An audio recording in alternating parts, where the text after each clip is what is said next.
everyone, welcome to this video. My name is T. If you're new here, I really do hope everyone's day is going well. I want to start off today by saying thank you to everyone who has been sharing the link for my 2020 holiday benefit. And I forgot to mention it last video, but I am still accepting submissions if you'd like to be on that list.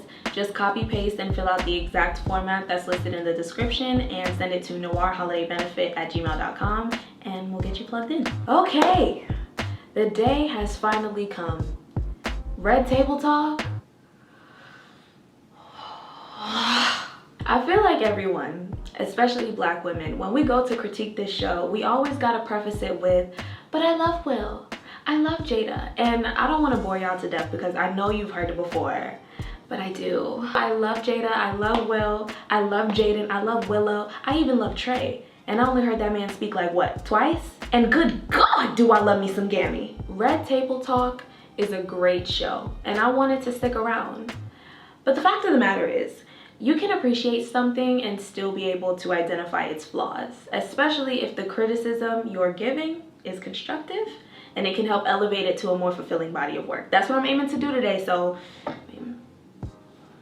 Red Table Talk is a talk show on Facebook Watch hosted by Jada Pinkett Smith, Willow Smith, and Adrienne Banfield Norris, or as we know her on the show, Gammy. 3 generations of Black women come together to share their thoughts on different topics ranging from sex to race to wellness, etc.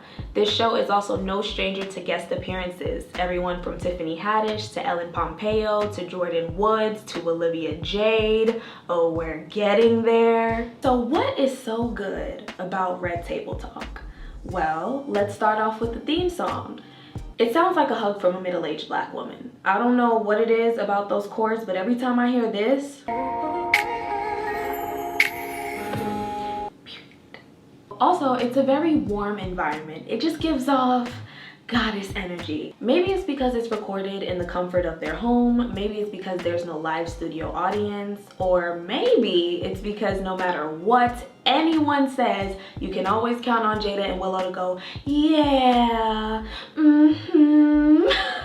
I've also learned quite a bit from this show. Don Lemon was on there. He was very candid about navigating life as a gay Black man and all of the internalized homophobia that comes with that, him being closeted and not coming out to his mother until he was 30 years old. That was a very great conversation. I love that episode about polyamory, although Shin Booty should have been on the panel, I'm just saying. That episode they had about sexual consent,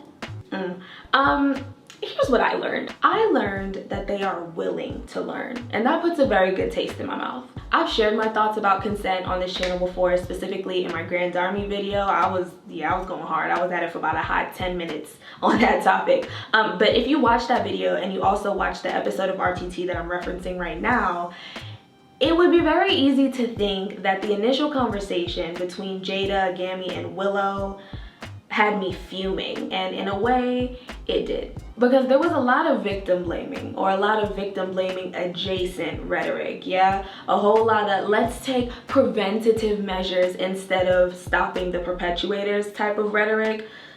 But then Rumor Willis, Amber Rose, and DeAndre Levy came out and, you know, they shared their opinions, personal experiences. They even had some women who watched the show included in that episode. It was great. So that conversation, which started out here and probably reflected the general understanding or lack thereof as it pertains to sexual consent, was able to blossom all the way out here into a much greater conversation, a much broader way of understanding. And I love that. I love that because you see, my approach is not always the best. I'm not really too good at the gentle shit, okay? My tongue could cut like a razor when it's ready. So that specific execution, I felt it was very impressionable, and I can respect that. Red Table Talk initially started out as a testimonial show.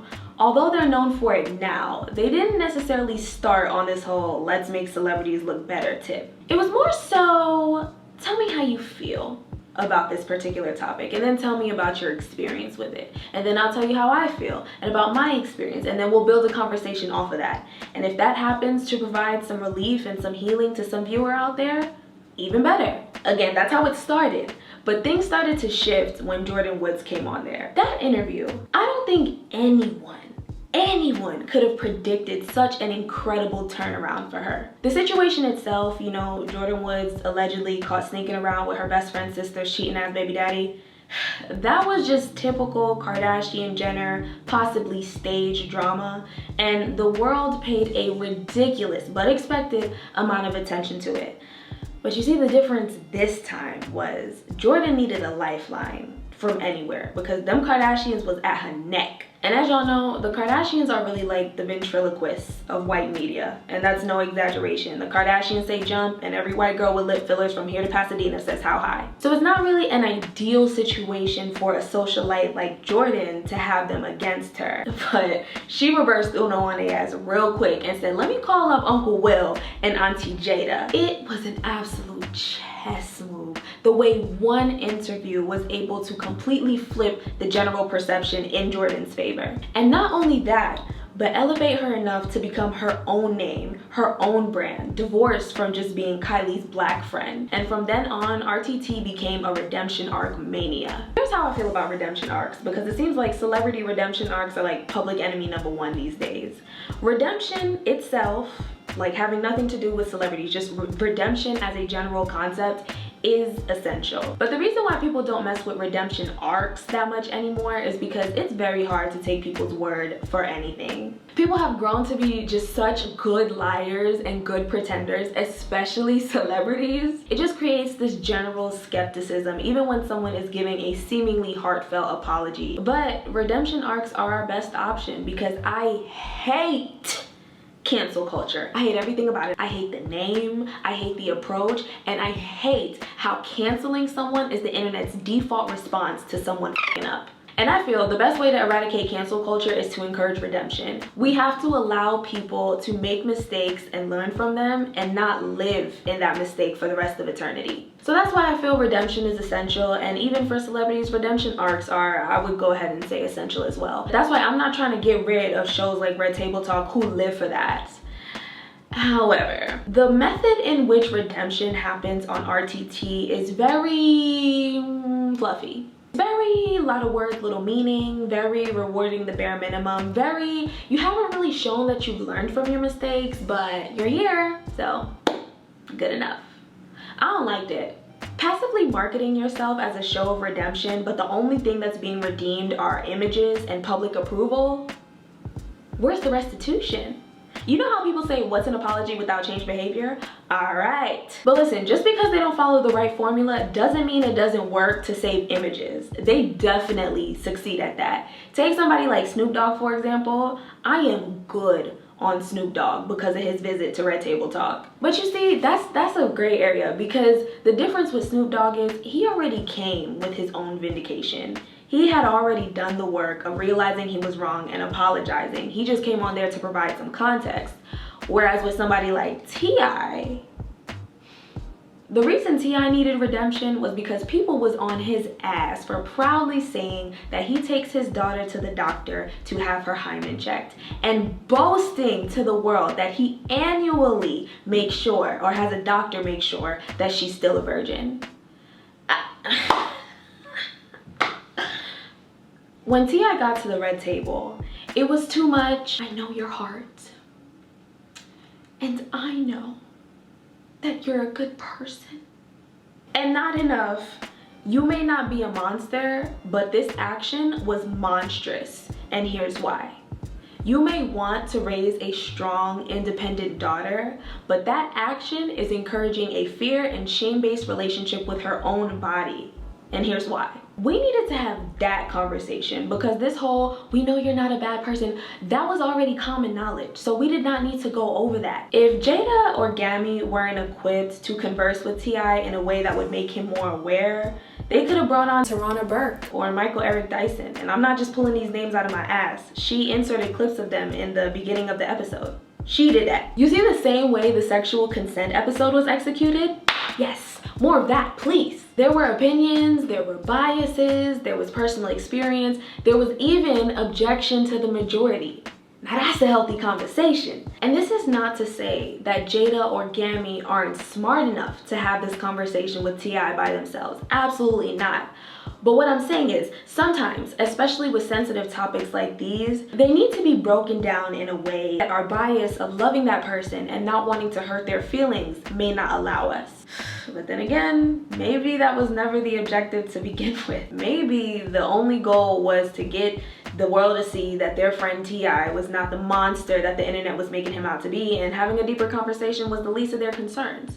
But if that was the case, say it with your chest. Say it with your chest. But don't be using words like patriarchal and misogyny, getting me all excited, alluding to the objective of a deeper understanding when that was never the intent. But again, if it was the intent, bring on the experts, because we really wasted time that episode. Speaking of conversations that weren't indicative of progression or restitution, Olivia Jade. You can play with her. You can even play with them. But you won't play with me. First, I'm going to theorize as to why Olivia Jade went on Red Table Talk in the first place. Number one, above all, may we never forget, this is a business. Red Table Talk is a business. It's actually a franchise at this point. So it made perfect business sense for Olivia Jade to go on a show like that. Not only is it on brand as far as them being the redemption show, which Olivia was aware of, but also the show was not performing as well as it should have for a streaming show. King of Reeds mentioned this on his IG Live with Kim Foster. Let me clarify that the show was actually performing extremely well at the beginning of season 3, but then they took an almost 3-month hiatus right after Jada took herself to the table to discuss the August Alsina situation, and the show's viewership really started to take a hit after that. So having Olivia Jade on that show was extremely beneficial business-wise. Now, how do I feel about Olivia Jade? This may come as a shock to some of you, but I do not care. I never did. And maybe that's why I was never as outraged as everyone else. When this whole college admission scandal story broke, I was like, oh, word? Another rich white person using their privilege to advance in spaces they're not deserving of? And other more deserving but less privileged people subsequently having to suffer because of it? You lying. The fact that I and many others were completely unfazed really just speaks volumes that Olivia Jade and her family wouldn't have even been able to try something like this if there wasn't space in the system for this type of funny business to go down. The fact is, there is a different set of rules and a different set of consequences for breaking those rules for different tax brackets. That's why I feel Jada was showing Olivia all that empathy, because she, like Olivia, was looking at the situation through a rich person's lens. And what really rubbed me entirely the wrong way was Jada was trying to say that she was compassionate because the same way she doesn't like it when Black women are denied compassion because of stereotypes, she doesn't feel we should deny Olivia compassion because of her rich white pretty privilege. Her weaponizing that privilege is what got her there. It's the center of the conversation, not because we're being discriminatory, but because it applies. What the fuck? Jada's rich perspective was not the best to identify what was principally wrong with what Olivia and her family did. Because you see this scandal, all it did was light a quick fire under the asses of the thousands of rich families who are still doing this. They're not gonna stop. They're just gonna find more clever ways to do it. And instead of Olivia getting on there and spending 20 minutes talking about how she's aware that she has white privilege, as if that's some revelation, they should have talked about how unethical the admissions process is to begin with. They should have talked about Olivia's plan for restitution. Is she fighting for rules to go in place where this stuff can't happen anymore? Is she fighting for a stricter code of ethics? Is she starting a campaign to use her privilege or the privilege of the connection she has to help less privileged students who are actually there to learn? Furthermore, I wish Olivia would have owned up to the fact that this was also a matter of honesty and integrity. There was a whole lot of emphasis being put on her rich white privilege, and yes, that plays a huge role. But you know what also plays a huge role? Her morals. There were some gaps in her family's moral compass and code of ethics, and that's why they did that. I would have loved to hear her talk about that. about how rich people always have the ability to do the right thing, but they seldom choose that option. And I would have loved to hear Jada's input on that as well. You want to talk about elevating the conversation? Let's talk about how rich people f***ing suck. And now that's probably why Jada said this situation reminded her of Willow and Jaden. Threw me off too, because hypothetically, if she was presented with the option of using her class privilege to do some shady stuff in the name of being a good parent, she just might. Not necessarily because she's an evil person, but because stuff like that doesn't seem that bad when you're perceiving the world through a wealthy lens. You're more likely to do shady shit when you know you have money to cover it up.